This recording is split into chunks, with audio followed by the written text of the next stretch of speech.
Dove, U.S. Poet Laureate 1996. Good day. I'm glad to see you here. In this time of pandemic, I hope and pray that you are well, staying well, and that the same is true for those who are dear to you. I think we are all holding the world itself in a wish and prayer for wellness and protection. I'm so grateful to Dr. Diane Kaufman for inviting me to make this presentation. I met Diane, as she said, at this workshop at the St. John of the Divines Cathedral in New York City in 2003. The workshop was based on a chapter of my book, Poetic Medicine, and the workshop was titled Poems of Witness, Living with Heart in a Conflicted World. Diane remembered that good experience, and in 2011, I was invited to present pediatric grand rounds at the University of Medicine and Dentistry of New Jersey, now connected to Rutgers, I learned. And Diane filled in other things that I'm not saying. But before that, IPM funded a project Diane offered to medical students titled Lifelines. It was a IPM Poetry Partner Project, which we fund throughout the United States. This is enough to say that we are both very appreciative of this work that brings poetry into medicine and into healing environments that our hearts are concerned with. I am inspired to be part of the Healing and Art Resiliency Center, the important creative work Diane is doing in suicide prevention. As a child and adolescent psychiatrist, as a poet and artist of conscience, not to mention as a grandmother, Diane proves and shows in a daily way her dedication to young people, to children and teens, to humanity. Hurrah for Diane. Oh, thank you, John. And I'm going to thank you each for your interest, your participation, your presence, and quite probably, as we fare forward, your poems.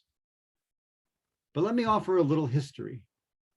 I remember, back in 2012, I was asked to write a chapter for a superb book edited by Lori Rappaport, Mindfulness and the Art Therapies, Theory and Practice. Lori is the founder of Focusing and Expressive Arts Institute.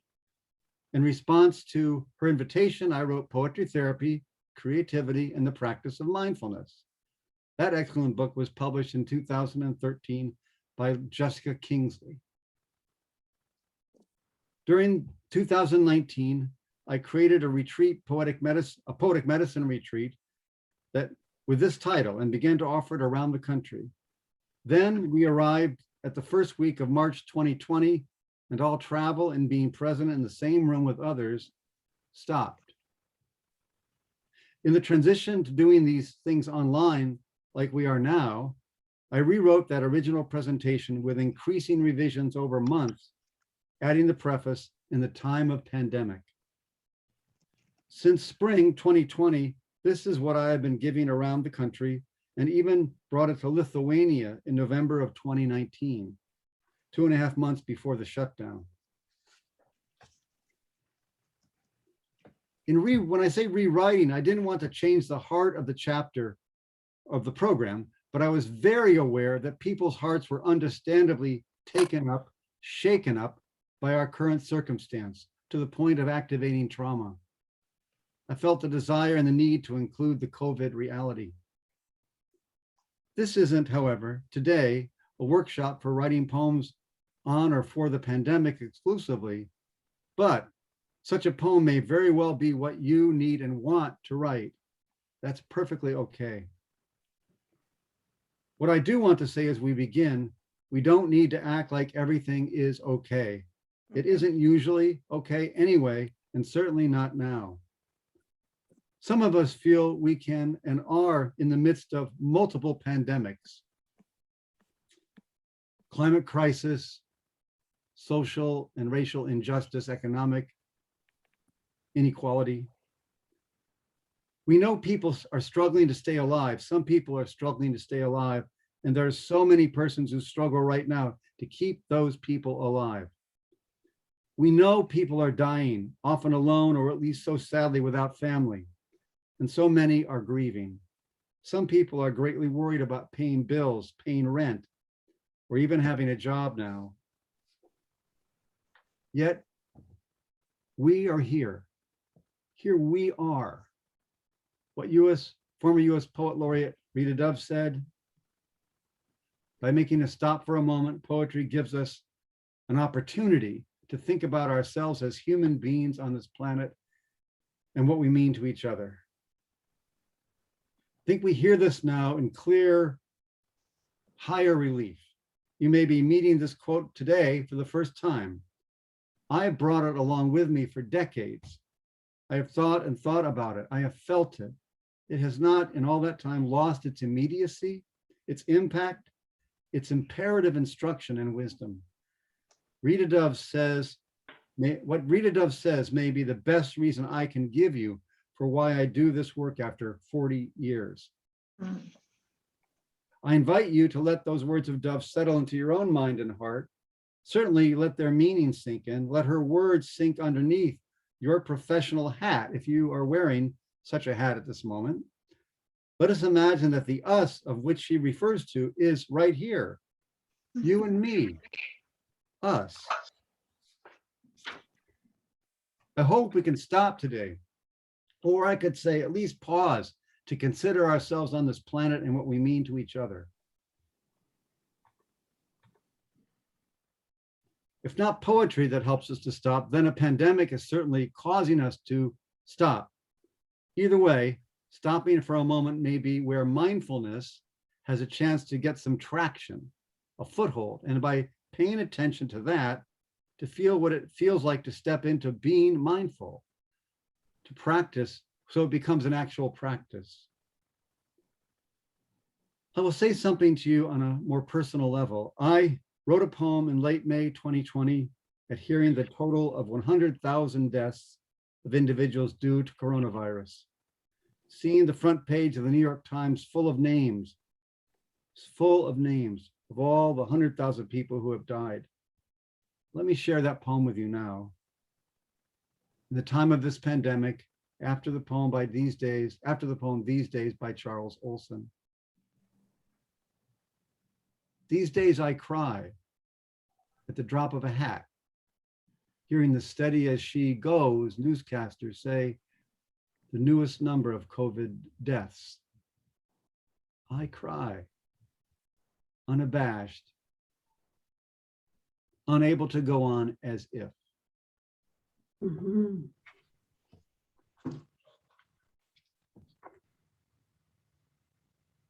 Judith Prest, a friend and also an IPM poetry partner, she's been doing wonderful programs on poetry and recovery. So that means we fund Judith, who's doing these workshops with people overcoming addiction. And she wrote the following poem earlier on at the end of March 20. You'll hear a reference in the poem that will give you some sense of the date, because the poem was written during the previous administration, the previous national administration. Pandemic. Humans sicken, lose their breath and die. Safeway clerks, nurses, truckers, doctors, and garbage collectors, an army of helpers, soldiers on community life support. While the morgues fill up, Earth renews herself. The waters clear, smog vanishes. In our absence, deer, coyotes, even the elk emerge into the gap. I stay home and bake. I weed my gardens, write poetry. I wake in the night, stunned by the nightmare of this reality. There are holes in my calendar large enough for elephants to fly through. What was vital a month ago, now obscured in a viral haze. Judith Prest. Judith said this: what came to me as I wrote this poem was that all these horrible things were happening, and yet some unintended good things were happening too, like wildlife emerging and the air getting clearer, cleaner. It became possible in smog-shrouded New Delhi to see the Himalaya. This was because of the pandemic too, or more exactly, it was because of a sharp decline in human activity. I thought about how I am getting through. It is by focusing close in on spring coming and weeding my garden, being with my cats, walking in nature, and being aware of my breath. The irony struck me that while spring was coming, new life blossoming, tens of thousands of people were dying. I was breathing air that felt cleaner, yet others were losing their breath. I'm horrified by bodies being piled up in refrigerator trucks. I would wake up in the night frightened and disturbed, thinking about all the death and its randomness. I was thinking about the healthcare people and people who show up for work at Safeway, who do not have the luxury of hiding out. I feel grief for them. I am concerned about the trauma that everyday people are experiencing because they have to go to work in the middle of this. As this has gone on, I'm feeling different emotionally. I remain sad and frightened, but now I'm very angry about the way this epidemic is being handled at the national level. That said, about anger, there is more weariness these days. Writing the pandemic poem helped me to hold these previously unimaginable contrasts. That's the end of her statement. Judith's poem, rife with paradoxes, and my poem, so immersed in grieving. Let us begin here. Please note I say immersed, not stuck. Poetry therapy, creativity, and perhaps especially a practice of mindfulness could be of a particular help to us right now. To a person, sorry, I missed that one. That's Judith.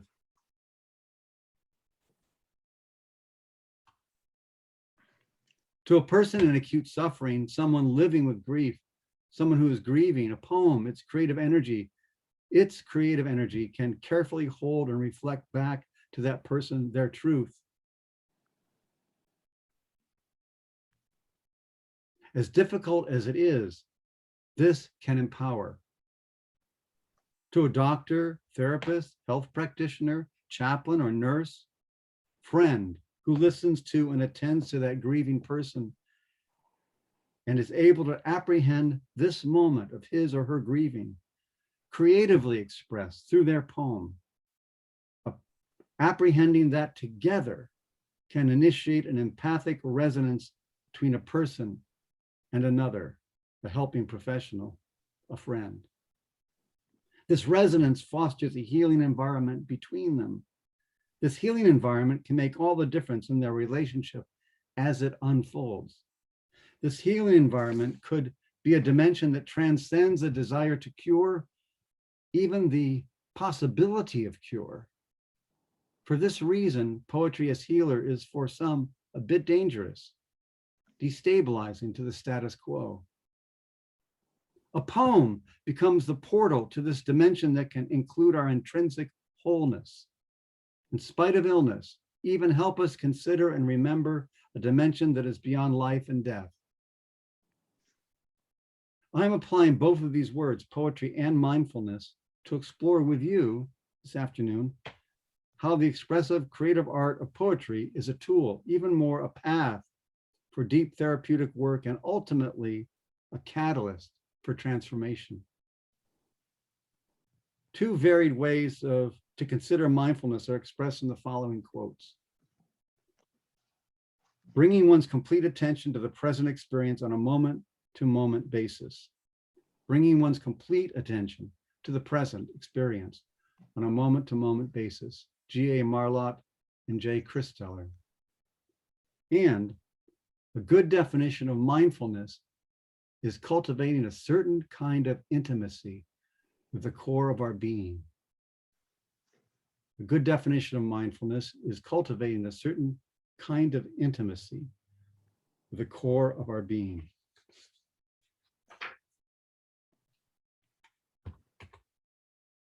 These two definitions focus on intimacy and attention to the interior self, present experience and being present, bare attention, and compassionate presence. These two quotes bring together inward and outward aspects of mindfulness.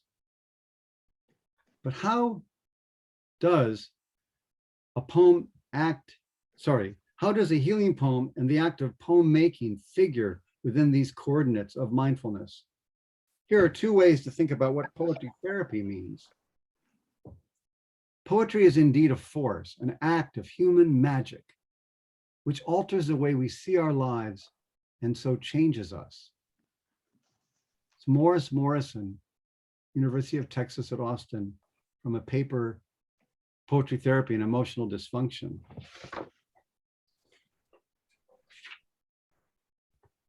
And then this, only metaphor can be both precisely concrete and richly suggestive, both utterly mundane and mysterious at the same time. Morris Morrison, a very early pioneer in the field of poetry therapy, speaks to the overall potential of poetry to initiate transformative change. At its roots, there is magic, creativity, and energetic power in poetry. To be honest, I think these three true words, magic, creativity, and energy, scare away people who are completely committed to a more intellectually determined, rational, and clinical version of what it means to help others, which so often eliminates, frankly, a more mysterious and spiritual dimension. Poetry therapy, or what I call poetic medicine, includes the spiritual and especially a metaphoric dimension, even accepts these as the foundation of practice. Indigenous people know this, they live it from eons of experience. We moderns, some of us, are trying to recover this ancient wisdom. There are strongly felt transpersonal qualities in poetry, as Broughton describes, and how metaphor joins the mundane and the mysterious. Go back to that. Wait a minute. Only metaphor can be both precisely concrete and richly suggestive, both utterly mundane and mysterious at the same time. Metaphor acts simultaneously as a useful tool, as an active creative agent of connection and transformation. I believe that at this time of pandemic, poetry and poem making have an important part to play as we enter into a new possible way of relating to our lives post-pandemic. Whether we like it or not, things in life are getting pared down. For some, pared way down. A poem is most usually language that is pared down. A poem is condensed language that helps us capture a felt sense of life in the moment. That alone makes it a great tool, a sounding board for being mindful. And there is so much more to writing that writing and language offer. Toni Morrison said it in her Nobel Prize speech. We die. That may be the meaning of life, but we do language. That may be the measure of our lives. These days, and isn't it true that back in those days too, our lives were rife with uncertainty and chaos? I.A. Richards said, poetry is a perfectly possible means of overcoming chaos. Poetry is the perfectly possible means of overcoming chaos. Perfectly possible. I like these two words put together because they suggest perfection is not to be found in a finished construction, but that a desire to overcome asks us to take a chance and reach towards what is possible. Your attendance at this workshop today is, I think, an example of reaching towards the possible. One day, I was working with a group of people in Vancouver, British Columbia. In the poetry circle was a gentleman named Doug McGinnis. Doug was a 73-year-old retired dentist. He told the group that he had never written a poem in his life. The exercise that we were engaged in was from something I call the word bowl. Doug and everyone else was invited to pluck a fingerful of words out of a bowl and shape those words into a poem. Doug could throw words back, he could change them, he could make them plural, he could turn a noun into a verb, pick new ones. Doing anything was welcome. After about 7 minutes, Doug McGinnis read his first creative, spontaneously arranged poem to those in the circle. Like an alphabet orphan from church, I dance and dance. I wish I could see you, because I'm sort of focused on looking into the camera, but I wish I could see you looking at this poem. That's not Doug, but could someone else just spontaneously, and I can't see your hands, but just spontaneously read this poem by Doug McGinnis? I'll do it. Go for it. Like an alphabet orphan from church, I dance and dance.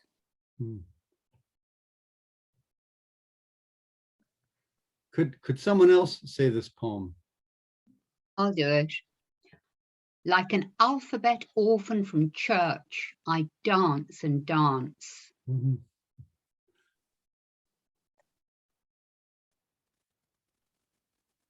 Thank you. I. Richards had it right and true. Poetry is a perfectly possible means. The problem may be that the quote possible unquote could be interpreted as the uncertain. Eric Fromm, author of The Art of Loving and a wonderful book, Escape from Freedom, said this, and I've changed his quote a little bit by making it not just man. The quest for certainty blocks the search for meaning. The quest for certainty blocks the search for meaning. Uncertainty is the very condition to impel man, woman to unfold his, her powers.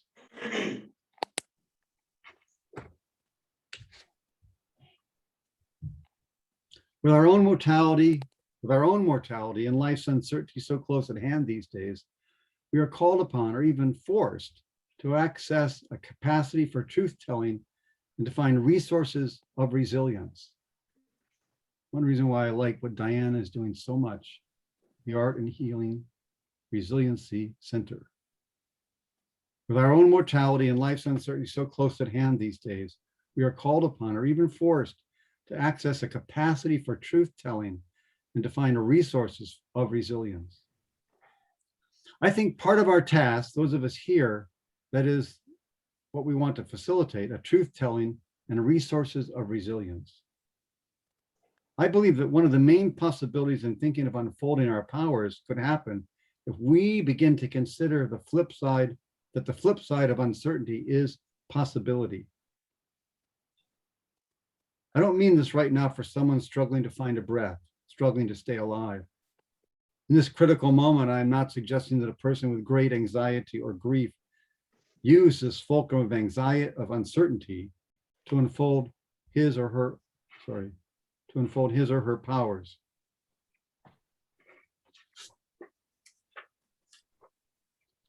I am, however, thinking that those of us here online who have a good fortune to gather today, we may have the capacity and benefit to consider this.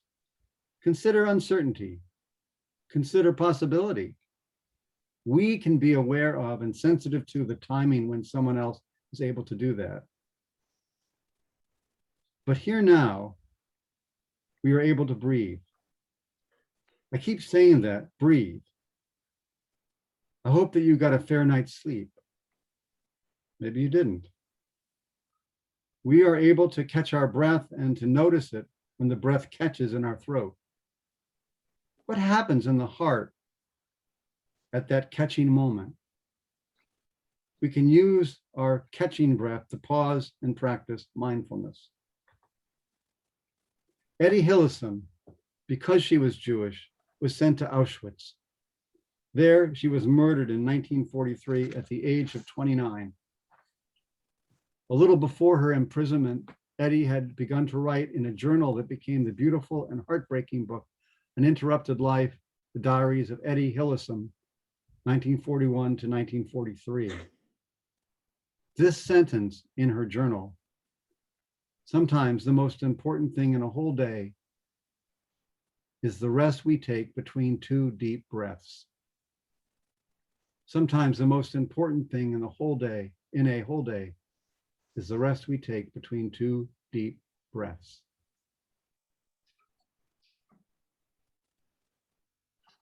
The fact that she kept and believed in this practice at Auschwitz is poignant and important, significant beyond words. Both of these, when truth-telling is thrown down on a page in a poem and catches in my heart as only a whisper of resilience, this whisper, slight as it is, could be enough to help me find my way through. And that in the midst of anxiety and grief, boredom and loneliness. At times, there is even at times there is a surprising, even joyous return to breathe in a simplicity that says, I am here to treasure this moment, and especially what matters and who matter most to me. That surprised feeling may not stay full blown and felt, but it will likely not be forgotten. It could be a talisman to keep safe in your shirt pocket next to your heart while going through a storm. I wonder if this was true for Eddie Hillison. Robert Frost, don't want to be repetitious, but Robert Frost said, we need poetry not for answers, but for a way through. Frost at once encourages and challenges us. This is hard, not need answers. No answers are especially hard if you are someone who wants to first and foremost, fix others, fix someone, fix yourself. Please understand, I don't have anything against answers. I'm all for answers, but I know that fixing someone is often not what is helpful to a person. It is not sustaining to a relationship. I think we know that there are no answers to be had in many of life's challenges and mysteries. But imagine this. Even without answers, there could be a way through with poetry. I hope you will stick around to explore that possibility with me today. So let us pause for a moment. While I'm saying that I want what I want to about poetry therapy, creativity, and the practice of mindfulness, at some level, this remains abstract. Too much about, and not enough what it is, what they are, how they are related.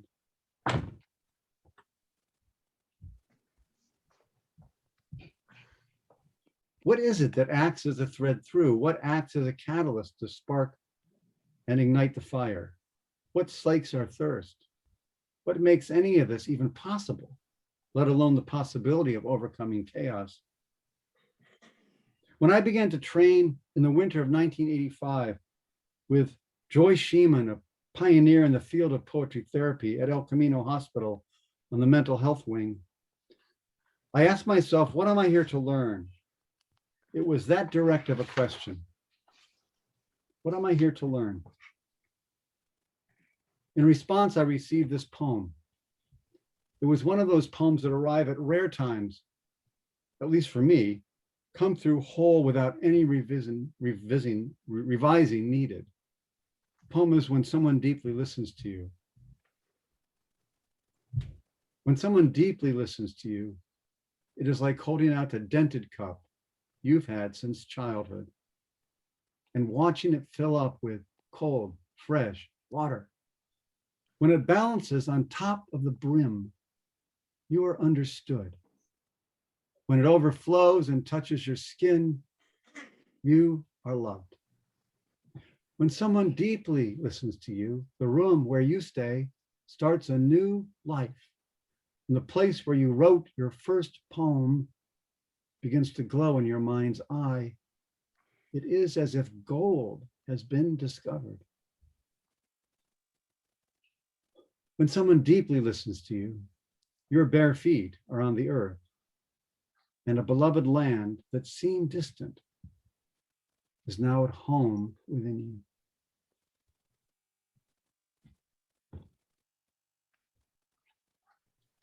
In 2001, I gave a presentation and a mini workshop to an organization in London, England called the Medical Foundation for the Victims of Torture. This organization was founded by a remarkable human being, Helen Bamber.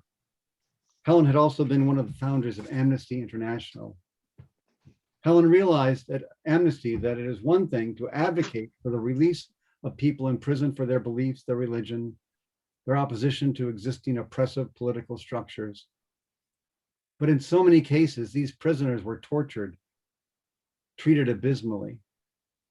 So she created the Medical Foundation to serve their psychological and medical needs. The person who had invited me, Sonia Linden, was a writer and activist who helped these clients, these people of the Medical Foundation, tell their story. Sonia worked closely with a psychologist, Jenny Grutt, and together they wrote a slim, brilliant book called The Healing Fields. They were joining the telling of the traumatic story and that of imprisonment and the life of that person with the cultivation of a garden. The metaphors of the garden became, along with the storytelling, focal points for living with and tracking the healing journey. In that session, the Medical Foundation volunteers, an older gentleman, Hubert Moore, wrote and shared this poem on listening. How to listen. The eyes, of course, where every story enters, spirals in and away. Not with the nose. Well, many do listen that way. The trouble is our bony convexities can't quite forget the thought of themselves. Our persnickety nose, our fingers making their point, our feet in the door. Listen with the hollows of your body. Listen with the hollows of the body. The ears, yes, and the eyes and the mouth. And I recommend the undersides of the knees. Is the listener sitting? Well, under the knees, unseen, concave, cradle. That's where the wild-eyed stories will come. Then next day, next month, or the next, let slip. Let's spout out under the table. What was done, where, how? Hubert Moore, 2001, volunteer listener, the Medical Foundation for the Victims of Torture, London, England. One thing I have learned and need to learn on a daily basis is that listening and what it means and how it occurs and who is listening has countless expressions. I am grateful to Hubert for his fierceness of expression. So about 28 years ago, working with a group of fifth graders at an elementary school in Palo Alto, an 11-year-old kid named Nick Penna wrote this poem after an in-depth discussion in his class on what it means to listen and be listened to. This is Nick's poem, Waiting in Line. When you listen, you reach into dark corners and pull out your wonders. When you listen, your ideas come in and out like they're waiting in line. Your ears don't always listen. It can be your brain, your fingers, your toes. You can listen anywhere. Your mind might not want to go. If you can listen, you can find answers to questions you didn't know. If you have listened, truly listened, you don't find yourself alone.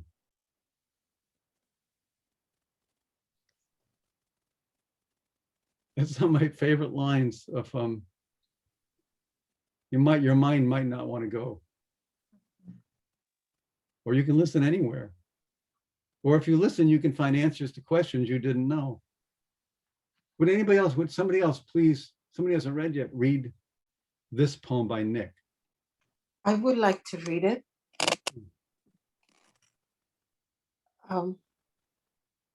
Waiting in line. When you listen, you reach into dark corners and pull out your wonders. When you listen, your ideas come in and out like they were waiting in line. Your ears don't always listen. It can be your brain, your fingers, your toes. You can listen anywhere. Your mind might not want to go. If you can listen, you can find answers to questions you didn't know. If you have listened, truly listen, you don't find yourself alone. Who was it that read that? What's your name? I'm Christina. Christina, hi. You know, there's so many nuances and subtle things like this, the way you read those last lines, a slight pause with truly, and kind of slowing down. It really helps in helping us to sort of absorb this poem. So I want to thank you for that. Thank you so much. I really wanted to read it because I find it very inspiring. Well, see that, thank you. I mean, that sense, what do we find inspiring and how can we, feed that in feed our own hearts and souls, maybe by speaking the poem aloud.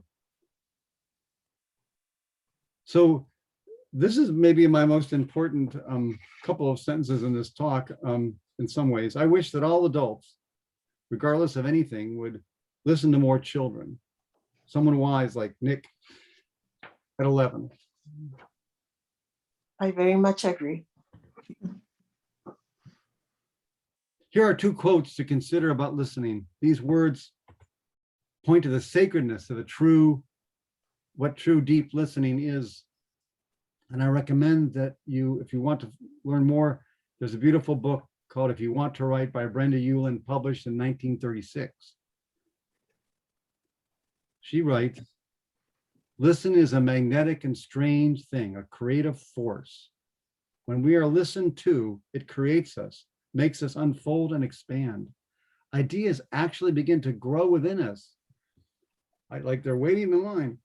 When we listen, there is an alternating current, and this recharges us so that we never get tired of each other. And it is this little creative fountain inside us that begins to spring up and cast new thoughts and unexpected laughter and wisdom. Well, it is when people really listen to us with quiet, fascinated attention that the little fountain begins to work again, to accelerate in the most inspiring and surprising ways. And this statement is so simple, so pure. Rachel Naomi Remen. Listening creates holy silence. Listening is like the rain. So, in my experience, listening is the secret sauce. It is that thread, the igniting spark, the open door into the possible. I have no doubt that tuning into poetry and poem making from this healing perspective is a great teacher for a practice of listening. Well, I said this earlier, but I feel I'm talking too much. Let's move to some writing ourselves. By doing this, we'll get a felt sense for poetry therapy, creativity, and the practice of mindfulness. There are two brief poems that I'd like to share with you that will serve as our writing prompts. By writing prompt, I mean a place where you can begin to write your own poem. Writing a poem from a prompt is intended to spark your own thought and feeling. Simply put, this prompt is a way to get started. And some of you, this is not news to. You've been practicing this. But we're always helpful to be reminded. The prompt line is by no means where you ought to go. That's up to you. One poem is a golden oldie for me in that I have used this particular poem for decades as a prompt. These days. Does this sound familiar, Mari? Are you there? Anyway, these days, whatever you have to say, leave the roots on. Let them dangle. And the dirt, just to make clear where they come from. these days, whatever you have to say, leave the roots on. Let them dangle in the dirt, just to make clear where they come from. Would someone, I was trying to remember if you wrote that or someone else wrote that. oh, I'm sorry, it should say Charles Olson. Charles Olson. Okay. Bowing to Charles Olson for that. Yeah. Thank you for asking, because I just realized his name isn't there. Poet Yeah. Charles Olson. Could someone else, would someone else read this poem? Anyone? I'll read it. Diana. Yeah. Diana. These days, whatever you have to say, leave the roots on, let them dangle, and the dirt, just to make clear where they come from.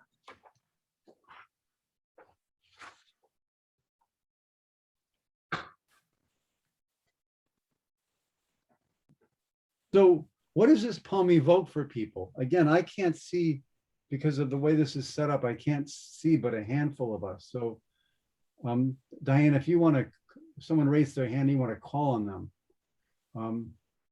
But what does this poem evoke? What does it say to you? If I can ask that.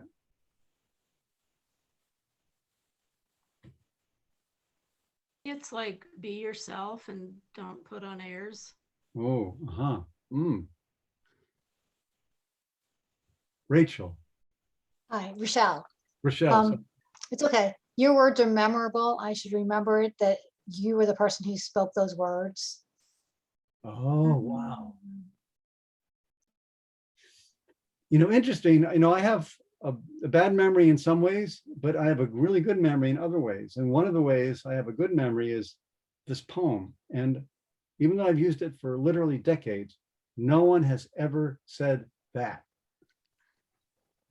I mean, not that, everybody else, whatever you have to say is good and matters, but I'm just, it's so generative and says many, many, many things. Someone else who'd like to read or say this poem, or tell me what it evokes for you. I love the invitation in this poem to explore dirt, which has substance, it has texture, it's dark. I love the invitation. To me, it feels sometimes when we are saying something, we center ourselves to make sure we don't say something that is improper, that we shouldn't, or that we think we shouldn't, in order to try to fit in. But this poem seems to be like, no, say it all. Is that okay with you? Do you feel good about that? Actually, yes, because many times with a cover-up, by removing the dirty stuff and where things come from, then there's no truth. Ooh. Thank you so much. Anyone else? Just another person. Could I share something? Of course. Yeah. It's spring where I am at the moment, and I've been doing a fair bit of gardening, and the words with that image, as I've been trying to transplant little seedlings that have self-seeded in the garden because I want to save them, it's become so apparent to me that if you can pull the seedling out with its soil, you have a better chance of it not suffering trauma. That you actually can then put it into a new lot of soil and it will adjust. If you pull it out and there's no soil attached to it, you see it as soon as you put it in the new pot or whatever, it wilts, and then you just kind of cross your fingers and water it, hoping that not bringing the soil with it hasn't damaged it irreparably. So we can make that a metaphor human being. Can you make that also a metaphor for us as humans? Oh, definitely.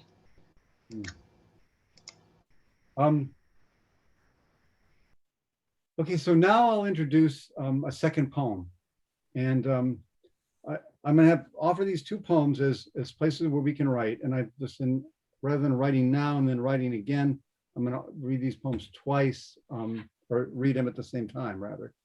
So someone sent me this many years ago. I don't know who the child is, but the poem goes like this. Early one morning, when the birds were singing, I had another heart in me. Early one morning, when the birds were singing, I had another heart in me.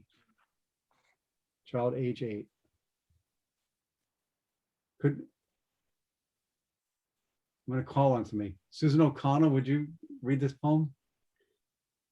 Love this poem. Early one morning, when the birds were singing, I had another heart in me.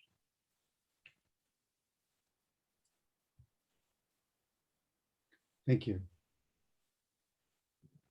Anyone else? Or what does it evoke for you?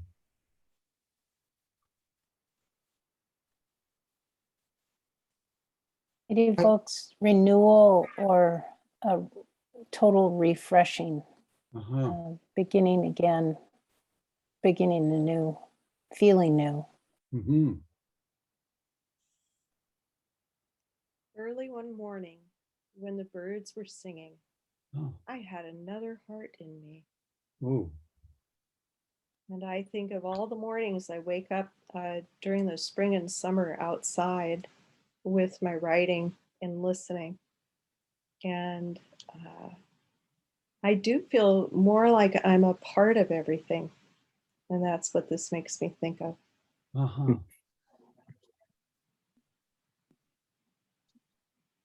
Thank you so much. Go ahead. I hear loss in it. It's loss, a memory of the person maybe the narrator used to be. You know, it could be positive. I mean, there's not necessarily any emotion in it. It's the emotion would be whatever the reader sees in it. So you might think, wow, I was kind of a grouchy heart back in those days, and now I'm a happy heart. Or you might think, wow, I mean, the birds singing is a happy sound. Looking back, having a different heart from that happy sound suggests to me something has shifted. So if we blocked out that this was a child at age 8, it could be someone writing at age 89. Yeah, it's hard to wrap your mind around an 8-year-old writing that. Well, someday we'll have a workshop where I just bring in poems by kids that we have to wrap our minds around and have difficulty doing it. But, who just said that? Greg. Hey, Greg.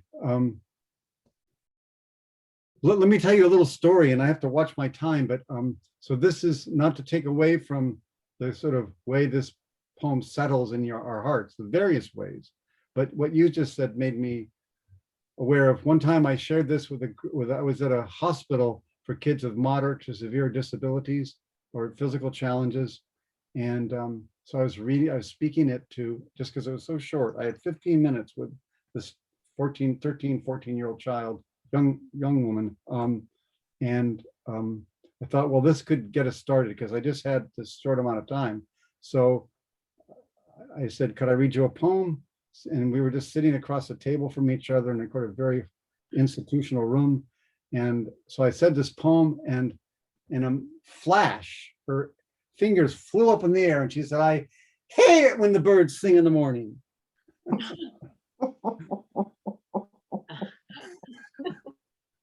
I'm glad to hear some laughter. I need my sleep.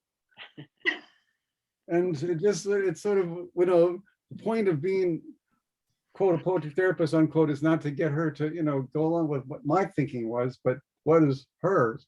So there was so much energy in the way she responded to it. I said, would you like to say something and say more? And so, because she had had an issue with her arm after an aneurysm. And so as she spoke her poem, I wrote it down for her. And it was a profound poem about what had happened to her a year previous, and reflecting on her mother, on her father, on herself.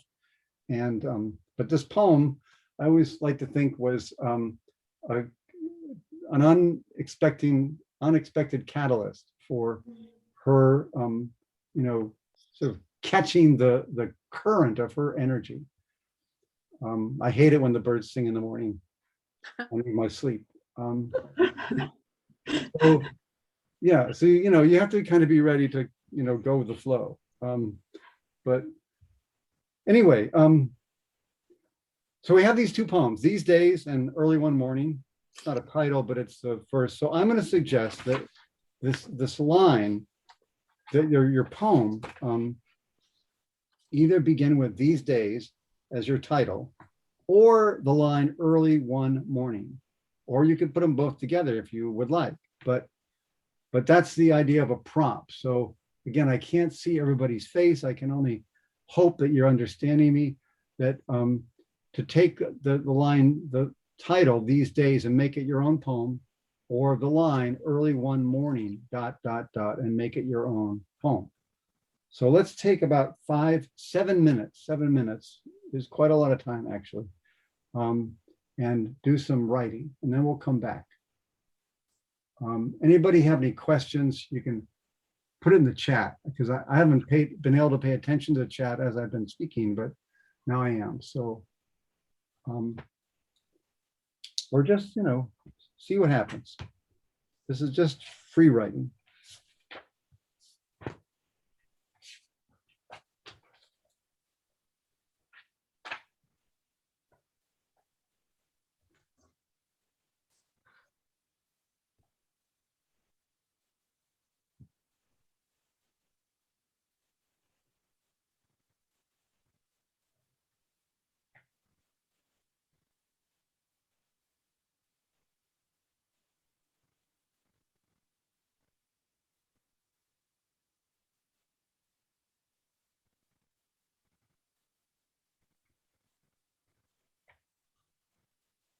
I hate to interrupt. Could you just show the other poem for a second so I can write it down? Of course. Thank you.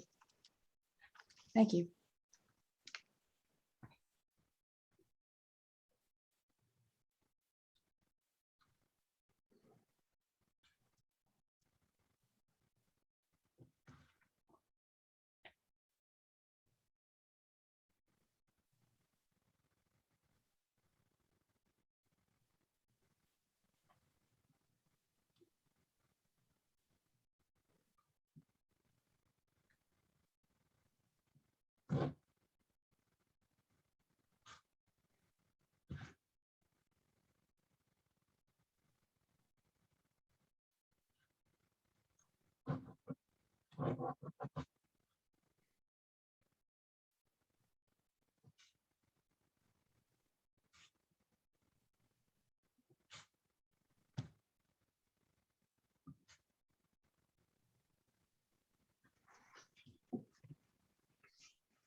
few more minutes.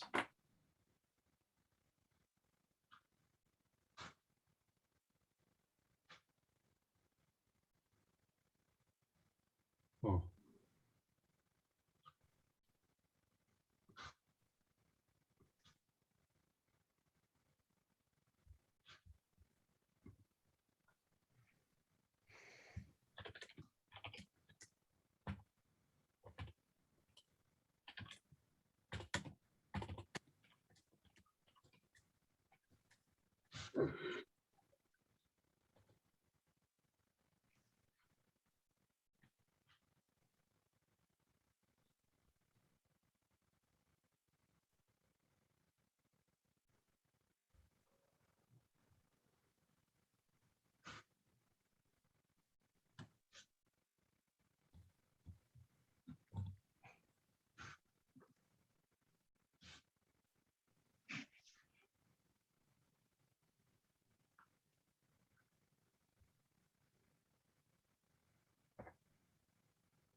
Okay.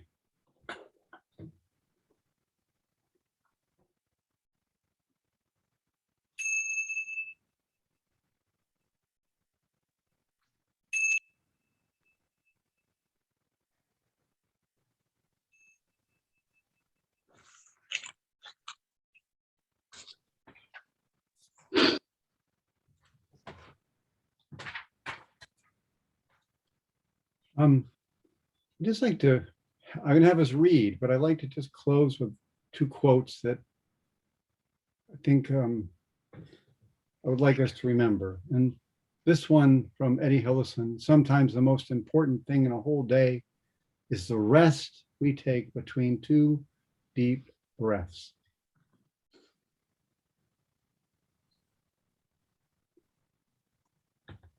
This, let's see, oh, where'd it go? This one.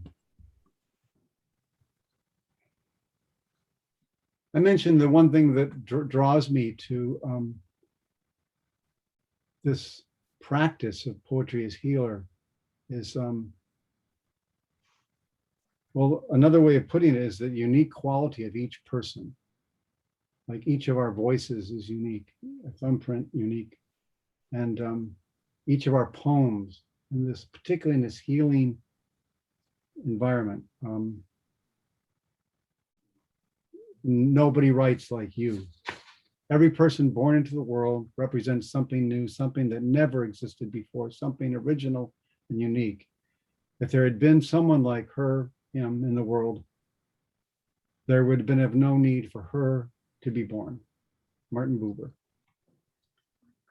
So, and as Diane mentioned, this all part of this nonprofit, the Institute for Poetic Medicine. I hope you'll go check us out. I'm going to stop sharing right now, and let's see, how do I do this? Here we go. So, who would like to read? And you know, I'm looking.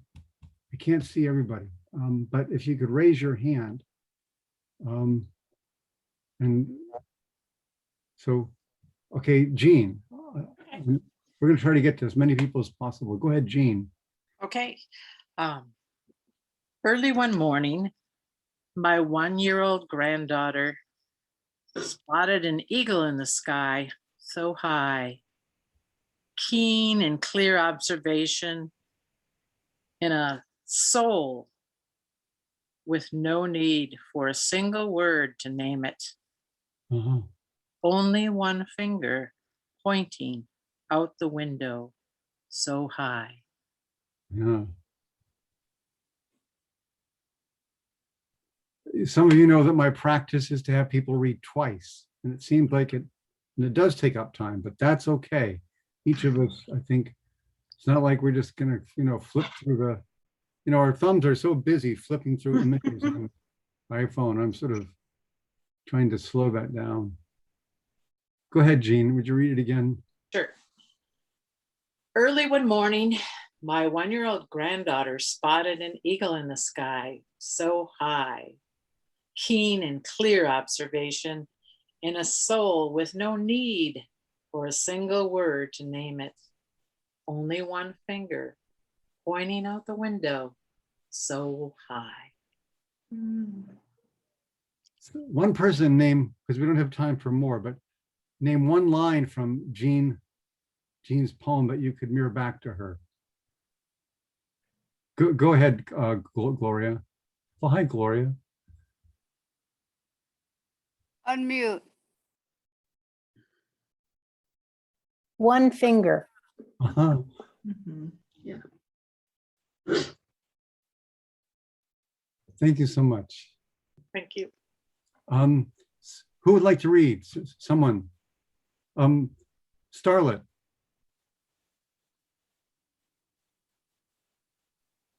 Early one morning, I decided to walk through the forest. I untangled my roots wrapped in dirt. I tried to speak, and a song whistled through my limbs and leaves. In my walk, I brought with me my past in my heart. Ooh. I moved, and my perspective of the world changed. Mm. Mm. Again, please, Starlet. And take your time. Early one morning, I decided to walk through the forest. I untangled my roots wrapped in dirt. I tried to speak, and a song whistled through my limbs and leaves. In my walk, I brought with me my past in my heart. I moved, and my perspective of the world changed. A line from Starlet's poem that you can mirror back to her. A song whistles through my limbs. I don't know if you can see her, Jennifer, but she smiled when you said that. These are important things. Starlet, thank you. Thank you. Thank you for the opportunity. Anyone, and particularly maybe if you feel a little bit shy or you're kind of not used to this, although I didn't say this because it's sort of, but if you've written something that feels too personal, too private, too raw right now, and you say, I need time with this myself, and totally, I respect that and urge you to trust yourself in that way. But if you have something, okay, go ahead. Susan. I'm one of those shy ones, so I'm going to do it. Go ahead. Okay. These days, the fall colors race through my blood.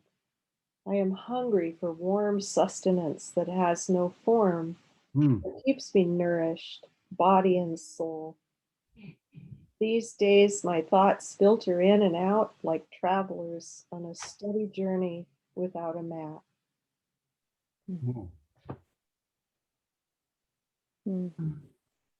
Again?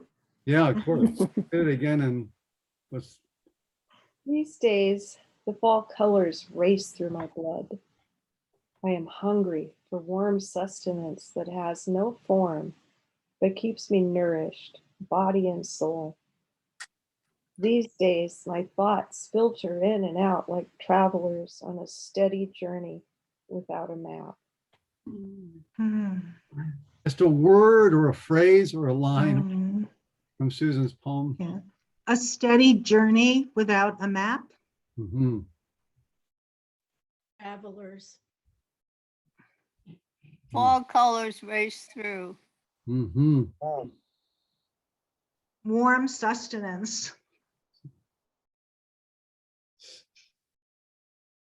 Thank you so much. How are you feeling right now, Susan? Really happy I'm here.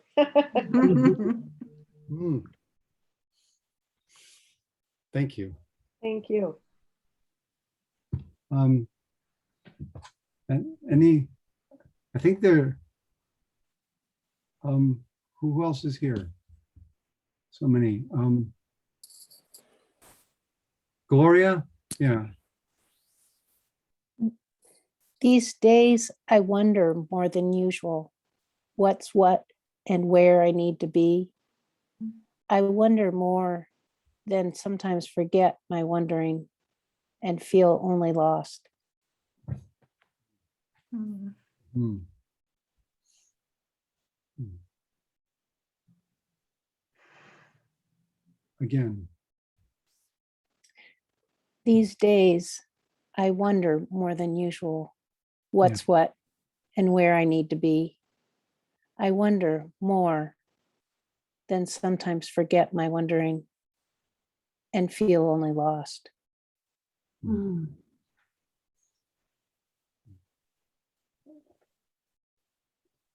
A line from Glow's poem. These days I wander more. And sometimes forget my wondering.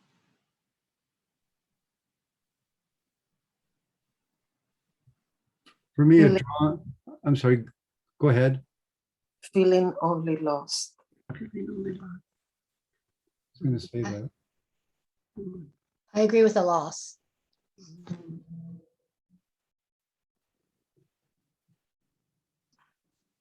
That was beautiful, by the way. Thank you. Thank you. As were the others. Yeah. For me, Gloria, that sense of lost is like became a felt sense. It wasn't just an abstract Mhm. idea of being lost, like where's the map, but a sense of a vivid felt sense that I appreciate. Your hands on your shoulder, on your heart, is that? Well, when I wrote that, I felt like I wasn't aware of feeling it until I wrote it. Uh-huh. But I heard a song related to that this morning and realized I do feel that. Mm-hmm. So almost like the words came first. Mm-hmm. There's so much we can learn from each other. Diane. Early one morning, the dream Diane arose from the bed and dressed herself in invisible clothes. She wandered and wondered as she floated above the parquet floor. She did not have to open the door. She passed through it and looked out upon the world. The dreamer forgot she was dreaming, and inside her, a heart exploded into flower petal blossoms. Diane did not want to go to sleep again. Ooh. And again. Diane, I wonder, could you stand up and read that poem standing? Oh my goodness, okay. And you have to step back slightly so we actually see you, but Is that okay? yeah, it's a step, one more step back. There, right there. And I'm just, Thank you. yeah. Early one morning, the dream Diane arose from the bed and dressed herself in invisible clothes. She wandered and wondered as she floated above the parquet floor.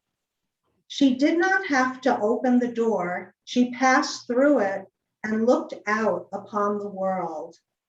The dreamer forgot she was dreaming, and inside her, a heart exploded into flower petal blossoms. Diane did not want to go to sleep again.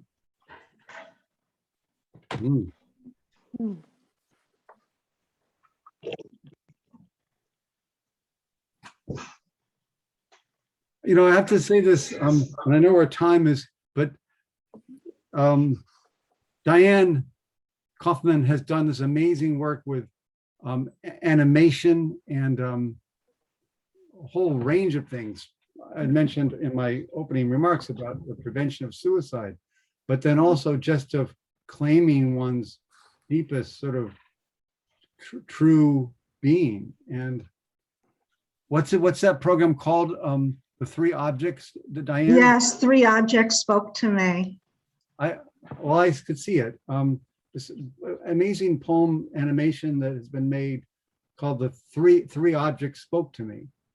And I don't know if we can share that like in some other, if you could put that in the chat or something, Diane, but I'd love people to know more about the creative sort of wellspring that Diane Kaufman is, and how it treats, to make people aware of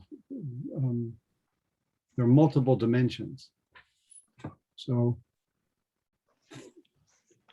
thank you, Diane. I hope you don't mind me. Oh, thank you, John. I wanted to John and I wanted you to know that there is a beautiful poetry booklet that John put together. And I will put my email in the chat, but I will say it aloud. If you email me, I will send you as an attachment the poetry booklet. Wasn't able to do that through Eventbrite. So my email is Dr. Diane, DRDIANE at mindmatterspc, mindmatterspc.com. And I'll put that in the chat too. Thank you. Yeah.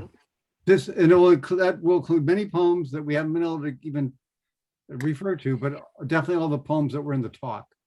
But let's have a couple more people before we go read. And I'm aware that I see a lot of hands up.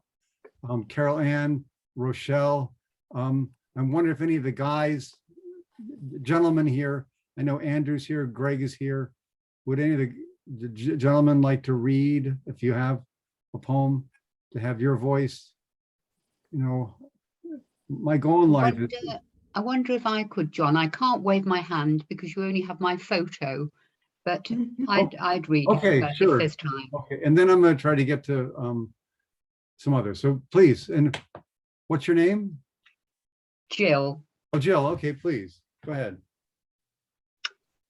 These days, I listen to the birds. In the past, I was aware of them, but never heard what they had to say. Mm-hmm. I listen now, open myself to their songs, take the time I never had. Mm. Mm. These days, I listen to the birds. In the past, I was aware of them, but never heard what they had to say.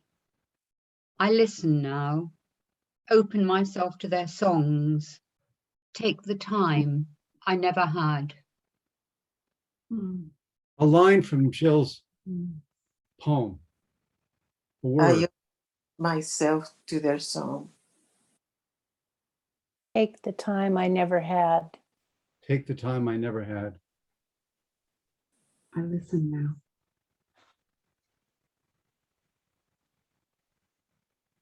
Here we are about to close, and I'm sort of thinking about that, and thinking about wanting to get some other voices in here. I saw Andrew raise his hand, but I'm also aware, Jill, that like this poem is so significant, so essential, and I wonder if you would think about maybe writing that on a nice card of not just not a regular piece of paper, but some very nice piece, and put it like on your windowsill or something like that, so you can see it. And so it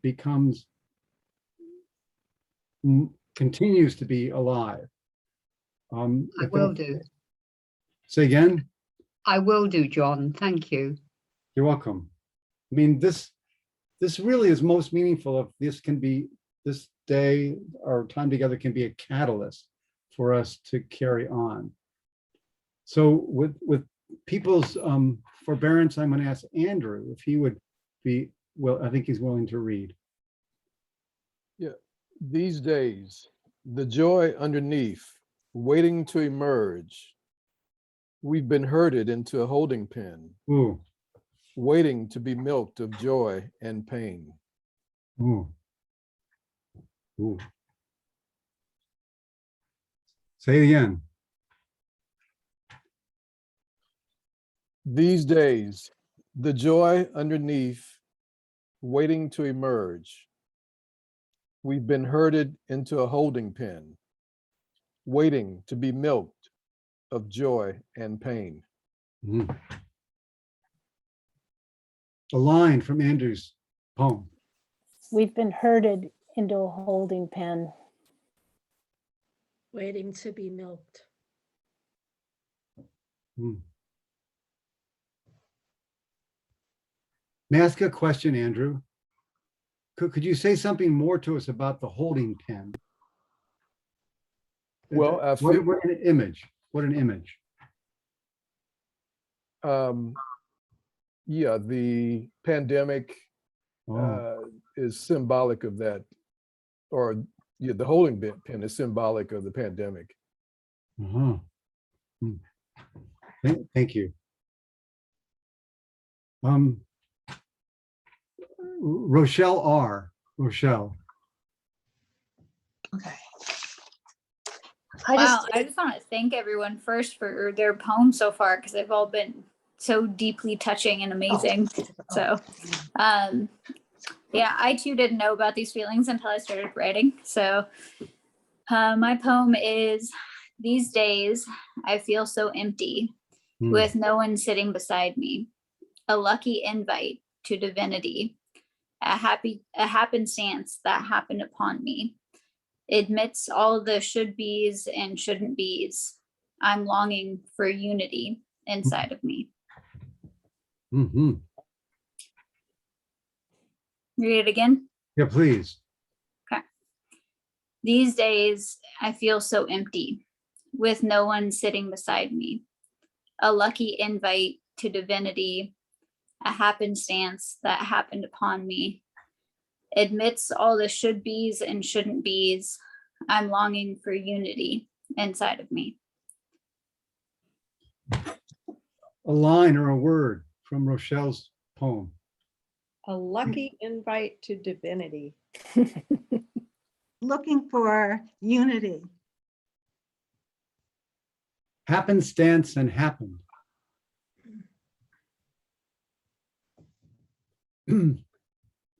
And if you don't mind, I'm going to just comment on the courage it takes to put down one's truth sometimes. And, you know, that line about with no, what was that line? No one beside me. Yeah. The vulnerability that is, you know, always really part of our lives. The poem can hold it. Does that make sense to people that the poem can hold? And that's of course my, you know, I'm not mirroring a line back to, I'm sort of saying what I feel and hearing it, but that sense that the poem can hold our truths, both vulnerable and vividly powerful. Like, what was the last line, last two lines? Rochelle? I'm longing for unity inside of me. Yeah.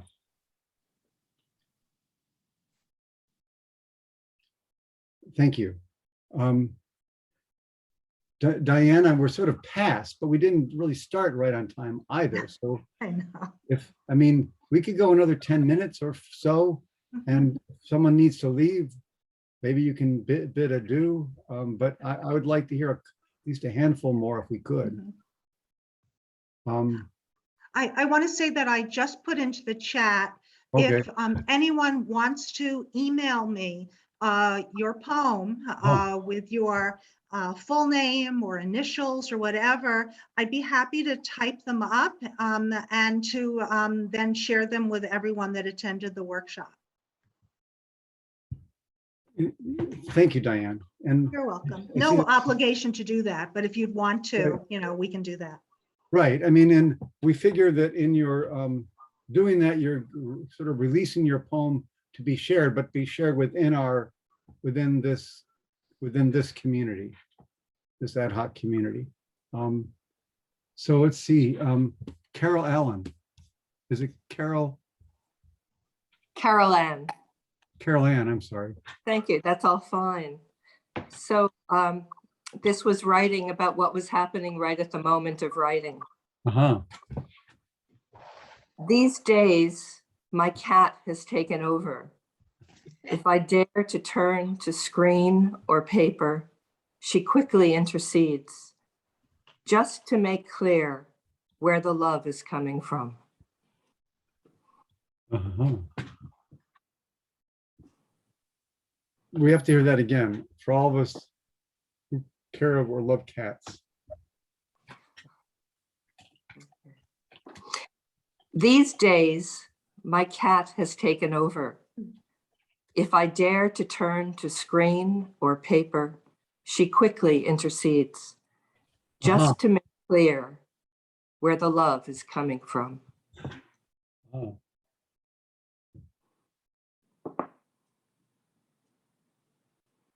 Just a line from Carol Ann's poem, or an appreciation of understanding. My cats have taken over. I was going to say the same thing. Just to make sure where the love comes from. Yes.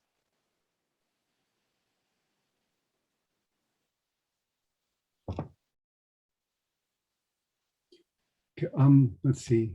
I'm having trouble getting my cursor to tell me. So Nikki.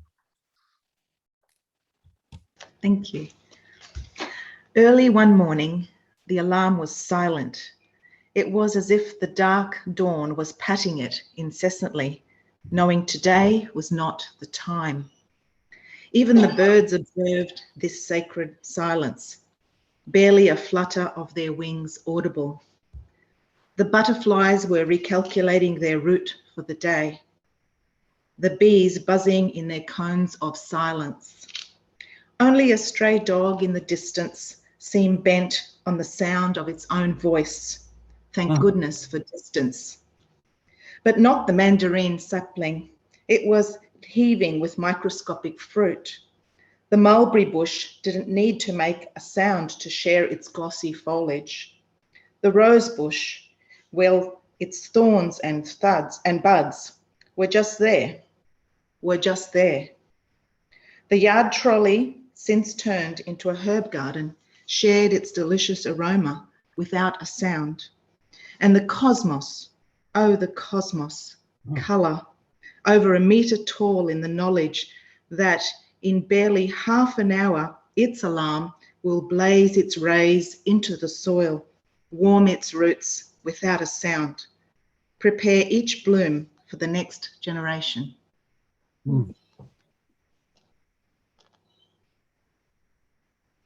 Oh. Read it again. You got a lot on the paper in a short amount of time. Yeah, it was unexpected, actually, what came out. Early one morning, the alarm was silent. It was as if the dark dawn was patting it incessantly, knowing today was not the time. Even the birds observed this sacred silence, barely a flutter of their wings audible. The butterflies were recalculating their route for the day, the bees buzzing in their cones of silence. Only a stray dog in the distance seemed bent on the sound of its own voice. Thank goodness for distance. But not the mandarin sapling. It was heaving with microscopic fruit. The mulberry bush didn't need to make a sound to share its glossy foliage.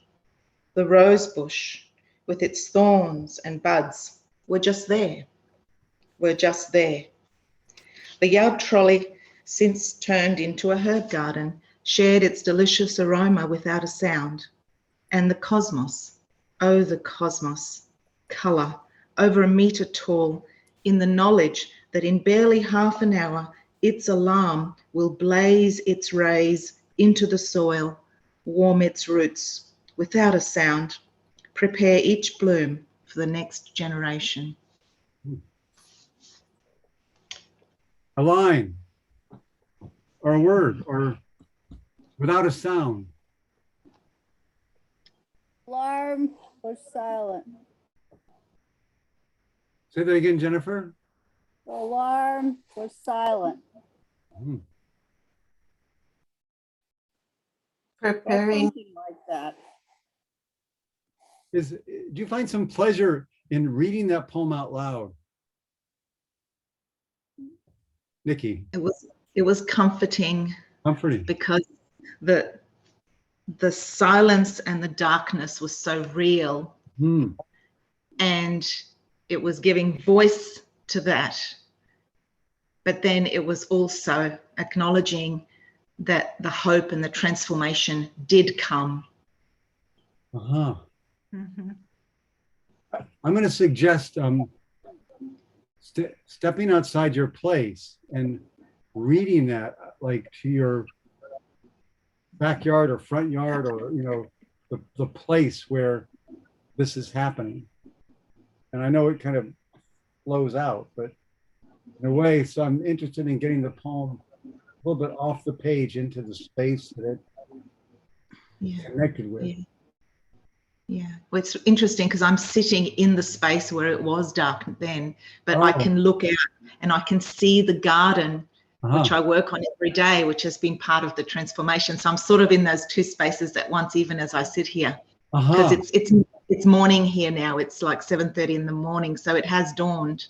Oh boy, wow. So I mentioned that book called The Healing Fields, and it was about working with people who have experienced, imprisonment and torture, but combining the garden with metaphors of our lives. And of course, that could apply to each of us in some way. So I'm really, glad that you were able to share that with us and have us hear it. Oh, thank you so much for letting me share. That it was a surprise. So maybe we'll have one more reader. Have Jennifer Soul read. Jennifer, you there? Yes, I'm here. I wish we could see you. But I wish I could too, but my video won't come on. I don't know why. Well, yeah. I mean, it's okay not to have it on, but I understand you would be fine with it if it was. I would be fine if it were on, but it's not. So these days, while grief settles around me, I am more aware of all the times when I did not pay close attention to the small details of the days, the little endings and beginnings. The seasonal shifts I always noticed as they reset my internal clock to the real time of nature. And now these days, in the season of grief, everything takes on a different color, sound, image, time, and feeling. Wow. Okay, I'll read it again. Take your time. Go ahead. Okay, these days, while grief settles around me, I am more aware of all the times I did not pay close attention to the small details of the day, the little endings and beginnings. The seasonal shifts I always noticed as they reset my internal clock to real time of nature.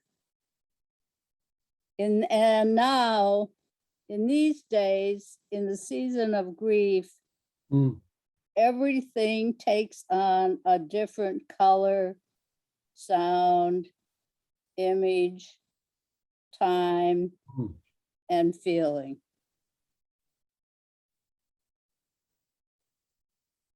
My husband died recently, so that's the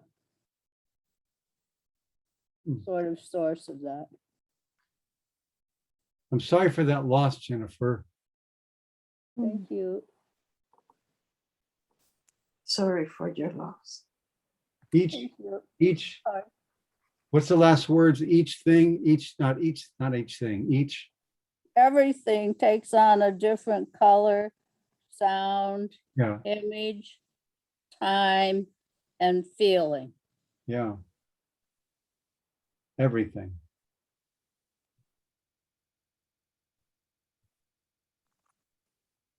And I'm not making any kind of comment on anybody else, but your quality of your deliberate expression of that poem touches me, Jennifer. It feels like you inhabit it. And also I've missed these, like, in fact, this reflects on what Jill Garrett said a few minutes ago. I've missed things, and I'm aware that I've missed them.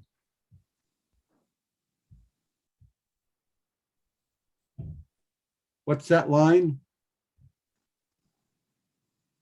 I am more aware of all the time when I did not pay close attention to the small details of the day. Mm-hmm.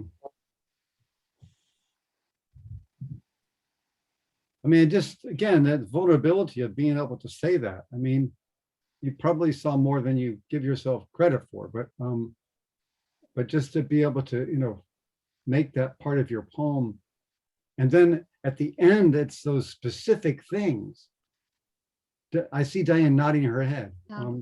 Do you hear what I'm thinking, Diane? Like, Yeah, your poem made me feel something. I felt the seasons of grief. It was a way to enter those feelings. So sorry for your loss, and thank you for your poem. Thank you. I will try to type it into the chat. It's hard for me to type into the chat for some reason, but I will try. or Diane, can people put it into a Word document and email it to you? Yeah, you can just email it to me, Jennifer. Okay, that's easier. So I'm just so grateful that you would be here. And I know that we had a little bit of issue with, the signing in, but maybe we'll find a quick fix for that. But you were persistent, and you made it. Maybe some others didn't, but I want to thank Diane again for the Arts and Healing Resiliency Center. And Diane, I'm just glad that our, friendship over 18, 19 years has continued to be strong. And I wish everybody here well. And, maybe we'll, in another season, we'll have another meeting and we could do more writing then. Yeah. I'll do less talking and we'll do more writing. But I hope you enjoyed the talk nevertheless, Very much enjoyed your talk. Yes. Okay. This was wonderful. Okay, thanks, Andrew. Okay, so this is a poem, and I haven't shared this poem in a long time, but I know it by heart, so I can do it. This is a poem by William Butler Yates called The Fiddler of Dooney. When I play on my fiddle in Dooney, folk dance like a wave of the sea. My cousin is a priest in Kilvarnet, my brother in Macabawi. I passed my brother and cousin. They read from their book of prayers.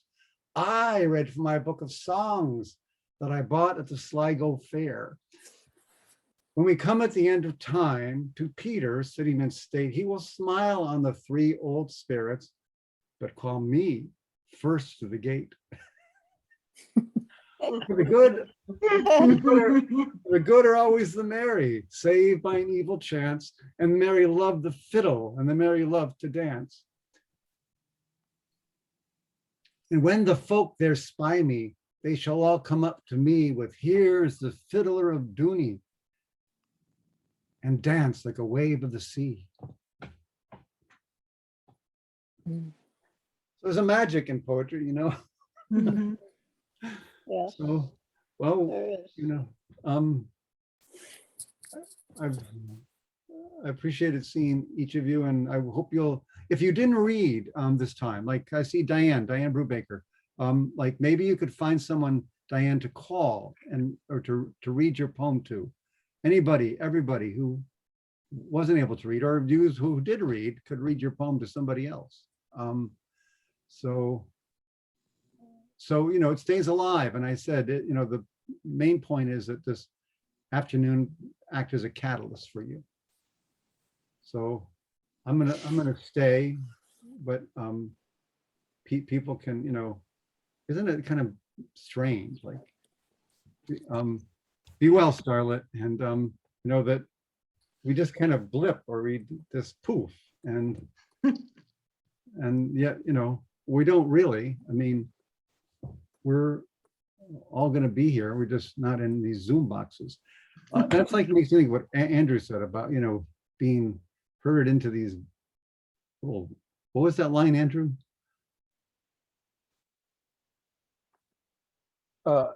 Holding pens. Holding pen. Yeah, well, now you get out your Zoom holding pen. Okay.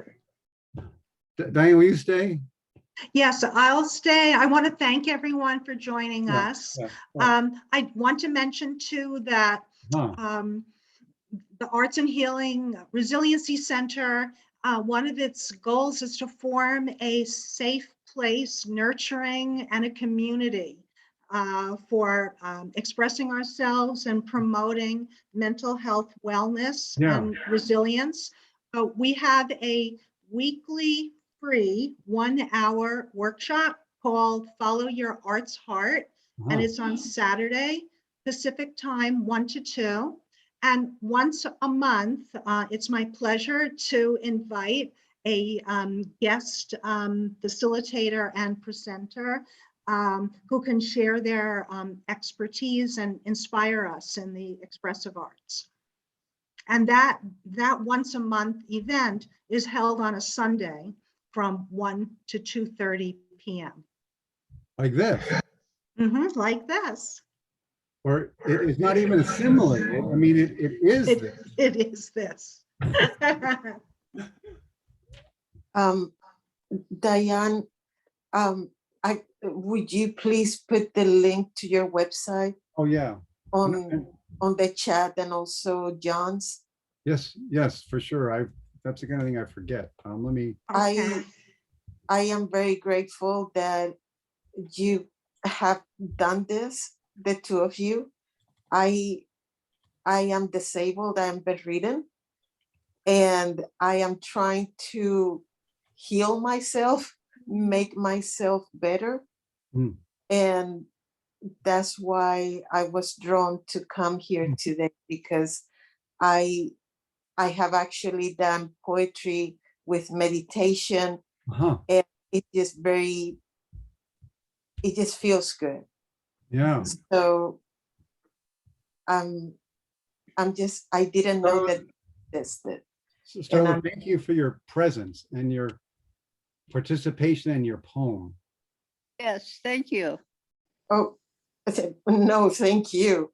And seriously. But I do want to clarify that my name is Christina, but I just have written Starlet on the screen because it makes me happy. Good for you. Yeah. That could be a whole prompt, like your name, if your name was, you know, like Starlet, what would your name be? So, you know, we'll hope to see you again. I mean, this is, you know, but maybe Diane will have me back. Absolutely. I'm putting into the chat, and I have put in John's website, Institute for Poetic Medicine. And I've put in, I work at Mind Matters, which is a mental health organization.